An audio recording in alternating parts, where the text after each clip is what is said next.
Halo teman-teman, malam ini kita akan membahas alur cerita film yang berjudul S-Line. Film ini menceritakan tentang sebuah garis-garis merah yang dapat membongkar aib seseorang. Untuk itu, jangan lupa siapkan cemilan dan kopi untuk menemani keseruannya. Like dan subscribe biar tidak ketinggalan episode selanjutnya. Di pagi hari, si Nyun yang terbangun menatap keluar jendela, memperhatikan orang-orang di sekitarnya yang memiliki garis merah di atas kepalanya, yang jumlahnya berbeda-beda pada setiap orang. Garis merah tersebut dinamakan dengan sebutan S-line, adalah garis-garis yang terdapat di atas kepala orang-orang tertentu. Garis itu berfungsi sebagai penanda bahwa seseorang tersebut telah melakukan hubungan fisik dengan orang lain. 양선아, 타라고. 씨발 안 탄다고! Seorang gadis yang bernama Suna, yang hanya memiliki satu garis untuk pergi bersamanya, tetapi Suna menolak ajakannya. Sementara itu, seorang wanita muda di seberang apartemen Shin Hyun bernama Hiwon, yang sedang menghisap vape juga, tampak memiliki beberapa garis merah di atas kepalanya. Saat sejak kecil Shin Hyun mampu melihat garis-garis tersebut, seiring waktu, dia perlahan memahami arti di balik garis-garis tersebut dan menyadari bahwa hanya dirinya. 이 선들을 볼 수 있는 사람도 나밖에 없다는 사실도 알게 되었다. Lukisan buatan Shin Hyun yang menggambarkan dirinya, kedua orang tuanya, bibinya, dan sebuah garis merah yang menghubungkan ayahnya dengan bibinya. Gambar itu membuat sang ibu marah, lalu membunuh ayahnya. Shin Hyun dan ibunya pun melarikan diri. Setelah mengetahui bahwa kemampuannya dapat menyebabkan kematian orang lain, Shin Hyun memilih untuk diam dan menutup mata sejak ditinggalkan orang tuanya. Dia pun kehilangan harapan hidup dan beberapa kali mencoba mengakhiri hidupnya, melompat dari atap menggantung diri, bahkan menyayat urat nadinya sendiri. Namun, semua usahanya selalu gagal. Shin Hyun akhirnya memutuskan untuk mencari tahu asal-usul garis-garis merah tersebut. Mengapa garis itu muncul? Siapa yang menciptakannya? Siapa saja yang bisa melihatnya? Dan apakah kutukan itu bisa dihilangkan? Hiwon datang membawa satu kantong buah dan memberitahu bahwa dia baru saja pindah ke gedung seberang beberapa hari yang lalu. Dengan ramah, dia bertanya, apakah Shin Hyun menyukai buah? Namun Shin Hyun berdiri, diam di balik pintu, sama sekali tidak merespon. 저기요, 계세요? Buah pemberian Hiwon, dia pun memakannya dengan lahap dan menangis bercucuran air mata. Jiwook mengeluh karena kerepotan menjaga keponakannya. Ia tertawa saat salah satu rekan kerjanya bertanya, apa yang akan terjadi pada keponakannya jika ia menikah suatu hari nanti. Namun di balik candaan itu, Jiwook tengah menjalin hubungan terlarang dengan seorang rekan kerja wanita yang sebenarnya akan segera menikah ketika wanita itu memberinya undangan pernikahan. Jiwook mendadak kehilangan selera dan semangat. Di sekolah, Suna menjadi sasaran perundungan dari Hyung dan teman-temannya. Hyung memukulinya karena Suna tidak membawa uang yang diminta, serta melaporkan mereka kepada pamannya yang seorang polisi. Ia pun tidak membalas pesan atau telepon Suna yang berdiri sendirian. Hanya bisa terdiam dan pasrah, membiarkan Hyung melampiaskan kemarahannya. Pada waktu yang sama, Jiwook bersama rekannya yang bernama Dong-sik sedang menyelidiki kasus pembunuhan seorang wanita berusia 29 tahun. Mereka memeriksa kamar korban dan menemukan banyak kejanggalan. Mayat itu tampak bersih tanpa luka, mencolok kamarnya memang terlihat berantakan, tetapi barang-barangnya tersusun rapi dan tidak ada satupun yang hilang di dapur. Mereka menemukan tumpukan kotak bekas makanan dari restoran terdekat. Tak lama kemudian, seorang rekan mereka datang membawa informasi bahwa semalam ada seorang pria berhelm terlihat memasuki apartemen korban. Jiwook dan Dong-sik menganalisa ulang kasus tersebut. Dong-sik merasa kebingungan, mencari motif pelaku. Uang korban masih utuh, tidak ada tanda-tanda kekerasan seksual, dan tidak ditemukan jejak pencurian. Korbannya diketahui sering memesan makanan dari restoran, namun anehnya, malam kejadian, dia tidak melakukan pemesanan. Dari sisi keluarga, korban tidak memiliki saudara, dan kedua orang tuanya tinggal jauh di desa. Dia pernah memiliki seorang pacar, tetapi hubungannya sudah berakhir 1 tahun lamanya. Mendengar hal itu, Jiwook meminta Dong Sik untuk mencari informasi lebih lanjut mengenai mantan kekasih korban. Shin Hyun kembali menerima buah dari Hyewon disertai dengan surat yang berisi mengenai kematian seorang wanita berusia 20 tahun di sekitar mereka tinggal, dan berita itu juga ditayangkan di televisi. Saat menyimak tayangan tersebut, Shin Hyun memperhatikan pria yang memakai helm yang dicurigai di matanya. Pria itu hanya memiliki satu garis S-line di kepalanya, sesuatu yang sangat jarang terlihat bagi Shin Hyun. Orang yang memiliki ratusan garis S-line memang mencolok, tetapi seseorang yang memiliki satu garis S-line tetap menyimpan daya tarik tersendiri. Beberapa saat kemudian, pria yang sama terlihat datang ke apartemen Hyewon Sinyeon, segera mengambil HP dan menelepon 119 untuk melapor.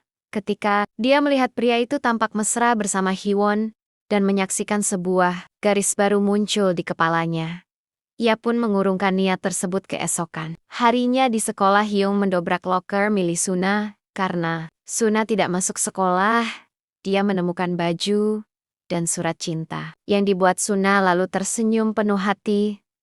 Sementara itu, di rumah Suna meminta uang kepada Jiwook, dan tanpa bertanya apapun Jiwook langsung memberikannya. Namun ketika melihat luka-luka di wajah Suna, kekhawatiran mulai tumbuh. Meskipun begitu, Suna tidak menjelaskan apapun dan memilih kembali ke kamarnya. Saat sedang merokok, Jiwook melihat Shin Hyun sedang membuka dan merobek beberapa kardus di jendelanya. Tak lama kemudian Dong Sik menelpon memberitahunya tentang panggilan darurat yang masuk malam sebelum. Panggilan itu berasal dari seberang apartemennya dan berkaitan dengan seorang pria berhelm yang terekam dalam CCTV. Mendengar itu, Jiwook segera menemui Shin Hyun untuk meminta keterangan. Shin Hyun tertegun ketika melihat banyaknya garis S di atas kepalanya Jiwook. Itu adalah pertama kalinya dia melihat seseorang dengan garis sebanyak itu dari jarak dekat. Jiwook mengetuk pintu, tetapi Shin Hyun tidak menjawab. Seorang pria berkacamata bernama Jungmin tiba-tiba muncul dan memberitahu Jiwook bahwa Shin Hyun adalah seorang penyendiri yang sudah dikenal di apartemen tersebut. Meskipun demikian, Jiwook tidak menyerah. Dia kembali mengetuk pintu dan memperkenalkan dirinya sebagai detektif yang sedang menyelidiki kasus pembunuhan di wilayah itu. Dia menjelaskan bahwa laporan Shin Hyun malam sebelumnya mungkin menjadi bukti penting. Akhirnya Shin Hyun membuka pintu sedikit dan mengaku bahwa dia memang melihat seorang pria berhelm masuk ke gedung seberang. Dia sempat mengira Hyun sedang dalam bahaya, tetapi kemudian menyadari bahwa dia salah paham. Setelah melihat hubungan antara Hyun dan pria itu, setelah mendapatkan informasi tersebut, Jiwook bertanya mengapa seorang gadis SMA seperti Shin Hyun tidak bersekolah. Namun Shin Hyun langsung menutup pintunya tanpa menjawab.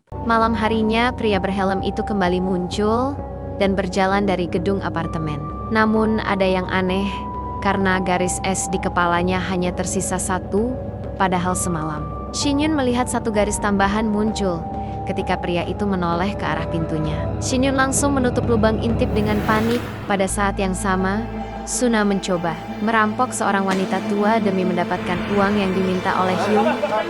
Dia mengikuti wanita itu ke lorong gelap, tetapi untungnya rencana tersebut gagal di kantor polisi. Dong Sik sedang menyelidiki mantan pacar korban pembunuhan pria itu, bernama Jungmin, seorang guru SMA yang ternyata tinggal di gedung yang sama dengan Shin Hyun. Rute yang biasa dilalui oleh Jungmin juga selalu berkaitan dengan kasus pembunuhan sebelumnya yang terjadi sebulan lalu. Jiwook meminta foto Jungmin dan langsung mengenali bahwa pria itu adalah orang yang sempat menyapanya saat dia sedang meminta keterangan dari Shin Hyun. Namun sebelum mereka bisa menyelidikinya lebih lanjut, Jiwook menerima telepon dari rumah sakit yang mengabarkan bahwa ayahnya menghilang. Dia segera ke rumah sakit dan berjanji akan menyusul Dong Sik. Setelah urusan itu selesai, setibanya di rumah sakit, Jiwook menemukan ayahnya berdiri di atas atap gedung. Anehnya Jiwook tidak mencoba mencegahnya.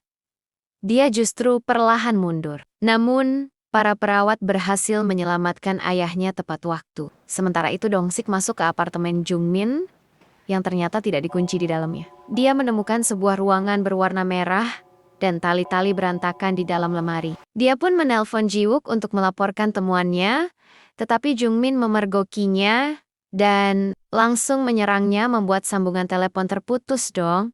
Sik pun diikat di kursi, dalam keadaan pingsan, dan Jungmin kembali melancarkan aksinya. Dia mengenakan helm dan kacamata, lalu berjalan menuju apartemen. Hee-won dari jendela Shin Hyun melihat Jungmin berdiri menatap ke arah Hee-won ketika ia menyaksikan pria itu mulai menyerang. Shin Hyun buru-buru mengambil HP untuk menelpon 119, tapi HP-nya mati. Tanpa pilihan lain, dia mengambil pisau dan kacamata hitam, meski rasa takut membuatnya kesulitan melangkah keluar. Dari pintu dia tetap memaksakan diri, tapi akhirnya dia jatuh pingsan di tengah jalan. Dan dalam alam bawah sadarnya, dia melihat ibunya berusaha menggapai tangannya. Di dalam kamar, Hee-won menyadari bahwa dirinya dalam bahaya. Ternyata Jungmin juga memiliki kemampuan untuk melihat garis es di atas kepala Hee-won. Dia pun mencekik. Hee-won sambil berkata bahwa dengan cara itu semua orang bisa diselamatkan saat itu. Shin Hyun berhasil masuk dan menodongkan pisau ke arah Jungmin. Namun, Jungmin dengan mudah merebut pisau tersebut dan menikamnya. Jiwook pun tiba di apartemen dan langsung menuju kamar Jungmin di sana. Dia menemukan kacamata hitam milik Shin Hyun dan melihat bahwa pintu apartemennya terbuka. Dia masuk ke dalam untuk memeriksa dan melihat papan berisi garis es milik Shin Hyun ketika dia melihat pertarungan sedang berlangsung. Di apartemen seberang, dia segera bertindak dan menembak Jungmin sebelum pria itu sempat menghabisi Hee-won dan Shin Hyun.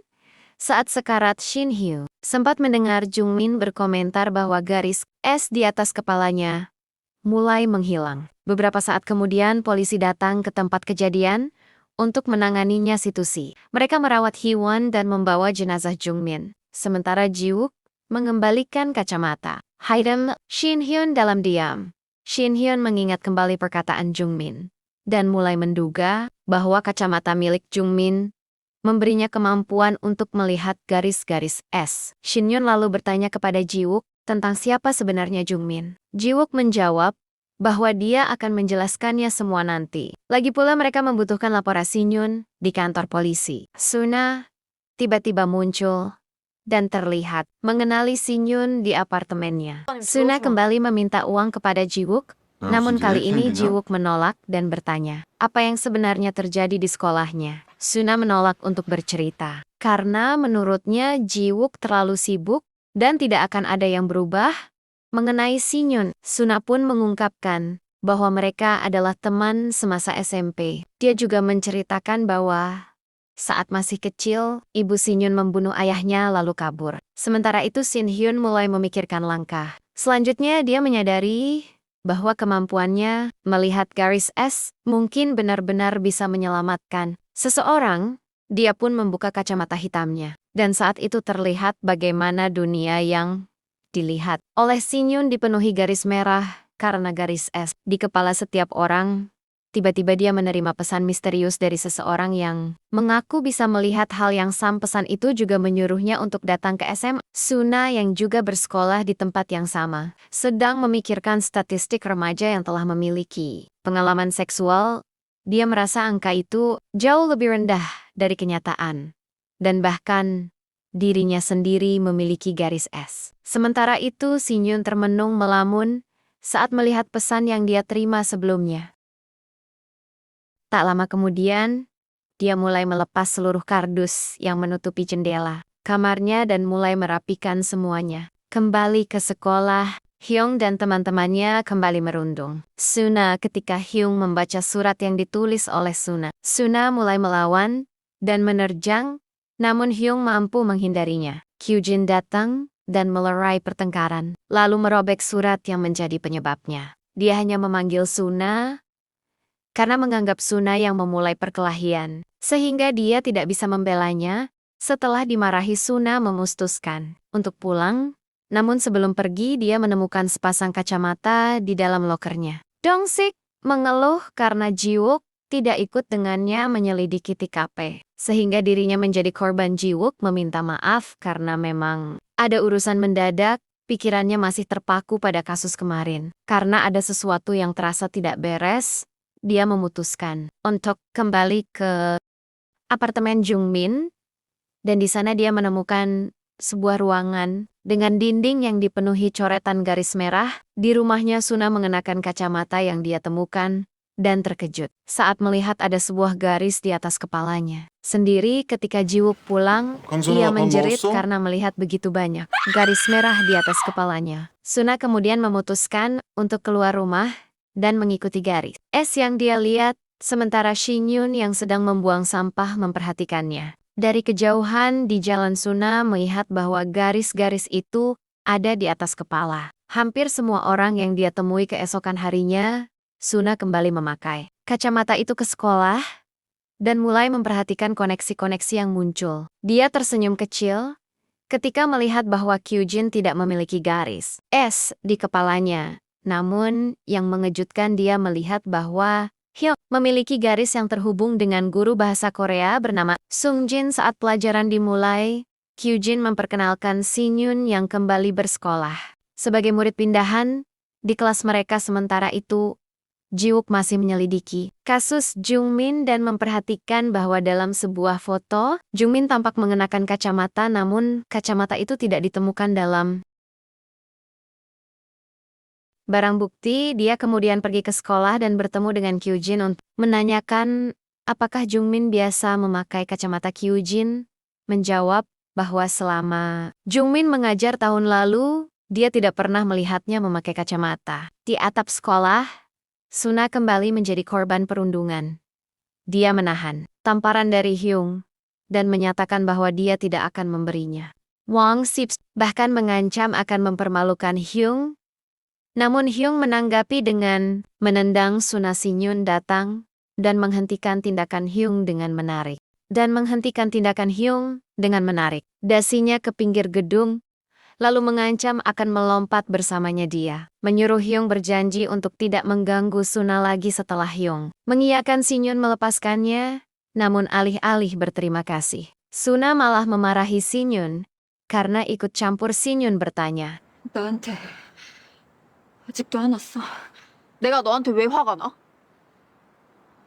Di sisi lain, Jiwook melanjutkan penyelidikan ke sebuah bar tempat Jungmin sering datang. Dia bertanya kepada bartender dan mendapat informasi bahwa Jungmin biasa minum sambil menghitung sendiri, bahkan pernah berkelahi dengan pelanggan lain. Karena kebiasaannya itu, saat bartender melihat foto Jungmin tanpa kacamata, dia mengaku bahwa Jungmin biasanya memakai kacamata saat datang ke bar. Di meja lain, seorang pelanggan tampak menggunakan kacamata dan menghitung sendiri sambil tertawa, yang membuat orang di sampingnya terganggu saat akan pergi. Jiwook sempat digoda oleh seorang wanita yang tertarik dengan catatan yang dia bawa. Suna sengaja mengikuti Hyung yang pergi menemui Sungjin dan langsung memotret mereka. Setelah masuk ke dalam hotel, dia mengirimkan foto tersebut kepada Hyung. Namun Hyung tidak takut. Dia mengatakan bahwa jika foto itu tersebar, yang akan dihukum hanyalah gurunya, karena dirinya masih di bawah umur. Keesokan harinya, Suna mengirim foto yang sama beserta pesan pemerasan